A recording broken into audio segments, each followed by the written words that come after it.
Hello everyone, so better morning to all of you. তোরা প্রত্যেকে একটা শর্টস আমি বানিয়েছিলাম ডিসেন্ট্রালাইজড কাউন্সিলিং নিয়ে, যেখানে তোরা পুরো ডিটেলড ভিডিও চাইছিলিস যে ডিসেন্ট্রালাইজড কাউন্সিলিং কীভাবে আমরা করব, ঠিক আছে, বা ডিসেন্ট্রালাইজড কাউন্সিলিং কীভাবে করা হয়।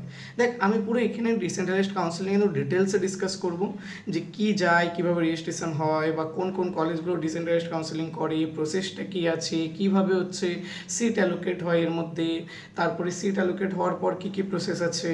আমি আমি যে হচ্ছে সেন্ট্রালাইজড কাউন্সিলিং ওইখানে যা যা সিট পেয়েছিলাম ওটা আমার ব্যাকআপে থাকবে কি না, এগুলো সব, আর হচ্ছে কাট অফ অনেক লো যায় কিনা, সব কিছু স্টার্ট করছি। ডিসেন্ট্রালাইজড কাউন্সিলিংটা কি? ডিসেন্ট্রালাইজড কাউন্সিলিং মানে যেটা সেন্ট্রালাইজড কাউন্সিলিং নয়, যে প্রত্যেকটা গভর্নমেন্ট কলেজ নিজে থেকে একটা কাউন্সিলিং করায়। ডব্লিউবিজির আন্ডারে তো রাউন্ড 1, রাউন্ড 2, রাউন্ড 3 বা মপ আপ রাউন্ড যেটা হয়, ওর পরেও অনেক সিটস ভ্যাকেন্ট থাকে due to due to due to some students not being able not being able for physical verification. That's why some seats get vacant, okay, and those seats are filled in decentralized counseling, okay. So এই জন্য decentralised কাউন্সিলিংটা করা হয়, প্রত্যেকটা government কলেজেই হয়, আর প্রত্যেক বছরই seat vacant থাকে। এবার কিভাবে ডিসেন্ট্রালাইজড কাউন্সিলিংটা হয় আমি তোদেরকে পুরো এক এক করে পুরো নোটিফিকেশন দিয়ে তোদেরকে দেখাই। দেখ, প্রথমে কি হয়, একটা শর্ট নোটিশ বের হয়, ঠিক আছে, এক সেকেন্ড, একটা শর্ট নোটিফিকেশান বের হয়। এটা কি, এটা যাদবপুর ইউনিভার্সিটি ডিসির আমি হচ্ছে রেফারেন্সটা নিচে একটা শর্ট নোটিশ বের হয় যে ডিসেন্ট্রালাইজড কাউন্সিলিং হবে এই ডেট থেকে, ঠিক আছে। ওইখানে দিয়ে দেবে পোর্টালটা, ওইখানে গিয়ে তোদেরকে প্রথমে কী করতে হবে, রেজিস্ট্রেশন করতে হবে। রেজিস্ট্রেশনের জন্য ওরা 500 টাকা চার্জ করে, ওই 500 টাকা দিয়ে তোকে রেজিস্ট্রেশন করতে হবে। এবার যারা যারা রেজিস্ট্রেশন করবি তাদের জন্য কী হবে, একটা ডিটেল নোটিফিকেশান তাদেরকে রেফার করতে হবে। কী আছে ডিটেল নোটিফিকেশানে, যেখানে বলা থাকবে পুরো রুলস অ্যান্ড রেগুলেশন, কারা কারা বুঝতে পারবে না বুঝতে পারবে। যদি যাদবপুরের কথা বলি, যাদবপুরে একটা ইম্পর্টেন্ট ক্রাইটেরিয়া আছে, জেনারেলদের যারা আন্ডার 10K আছে তারাই কেবলমাত্র বুঝতে পারবে। আর ক্যাটাগরি যাদের আছে তারা তো একদম পুরো, যাদের ডব্লিউবিজিতে ভ্যালিড র্যাঙ্ক আছে তারা বুঝতে পারবে, কিন্তু জেনারেল ক্যাটাগরিরা আপ টু 10K র্যাঙ্ক অব্দিই বুঝতে পারবে, ঠিক আছে, কারণ যাদবপুর জানে তার আগেই ফিল হয়ে যাবে, ঠিক আছে। ওই জন্য এখানে পুরো ডিটেল নোটিফিকেশান আছে, কী কী ডকুমেন্টস কী নিয়ে যেতে হবে, কীভাবে রেজিস্ট্রেশন করতে হবে, এগুলো সব আছে। তো তোদেরকে রেজিস্ট্রেশন করতে হচ্ছে। রেজিস্ট্রেশন করে নেওয়ার পর তার আগে তোর এখানে সিট ভ্যাকেন্সি বের হয়ে যাবে, ঠিক আছে, যে এই সিটগুলো এখন ভ্যাকেন্ট আছে, ঠিক আছে। দেখ এখানে টোটাল নাম্বার অফ সিটস আশা করছি দেখতে পাচ্ছিস, হ্যাঁ, তো কতগুলো সিটস ভ্যাকেন্ট আছে ওইটাও বেরিয়ে যাবে, ঠিক আছে। আচ্ছা, তোরা যখন রেজিস্ট্রেশন করে নিবি, যখন রেজিস্ট্রেশনটা কমপ্লিট তোদের হয়ে যাবে, তারপরে কি হবে না, তারপরে যারা যারা রেজিস্টার করেছে বা যারা এলিজিবল ক্যান্ডিডেটস তাদের হচ্ছে এরকম র্যাঙ্ক লিস্ট পাবলিশ হবে, ঠিক আছে, যারা যারা রেজিস্ট্রেশন করেছিস। এবার এই র্যাঙ্ক লিস্ট অনুযায়ী তোদেরকে ডাকা হবে। এবার বলে দেবে যে এত থেকে এত র্যাঙ্কের মধ্যে আজকে আসবে। এবার র্যাঙ্ক ওয়াইজ প্রত্যেকে এক এক করে ডাকা হবে। কীভাবে, যে ধরে নে তোরা হচ্ছে গেলি, ঠিক আছে, কলেজে গেলি, কলেজে ওইখানে একটা বিল্ডিংয়ে বা একটা রুমে তোদেরকে বসিয়ে দিল। এবার র্যাঙ্ক ধরে নে 1 থেকে 5,000-এর মধ্যে ডাকলো, ঠিক আছে।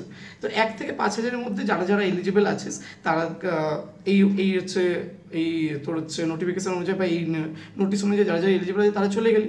এবার 1 by 1 রোল কল করা হবে, ঠিক আছে।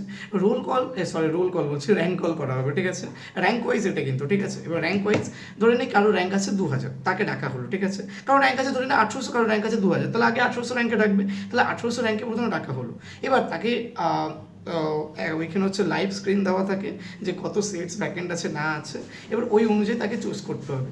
এবার সে গেল রুমে, ওইখানে ওকে লাইভ স্ক্রিনে দেখতে পাচ্ছে যে এই সিটসগুলো ভ্যাকেন্ট আছে। এবার 1800 র্যাঙ্কে জেনারেলি ও যেহেতু পাওয়ার পেয়ে যায়, এবার দেখছে যে কেমিক্যালটা ভ্যাকেন্ট আছে, ও সঙ্গে সঙ্গে করবে কেমিক্যালটা নিয়ে, কারণ বেটার ব্রাঞ্চ আছে। আর যদি কোনো রকম ও যদি সিট না পায় বা কোনো রকম ধরনের পাওয়ার পাচ্ছে, তারপরের ব্রাঞ্চগুলো পাচ্ছে, তাহলে ও নাই নিতে পারে, আগের সিটটাই ওর থাকবে, কোনো প্রবলেম নেই। ও হচ্ছে ওইখানে নো আপগ্রেডেশনে ফিল করে চলে আসবে। এটাই প্রসেস আছে, সিম্পল প্রসেস একদম, ঠিক আছে। এবার আছে এই যে প্রত্যেকটা গভর্নমেন্ট কলেজ করে, হ্যাঁ প্রত্যেকটা গভর্নমেন্ট কলেজ করে।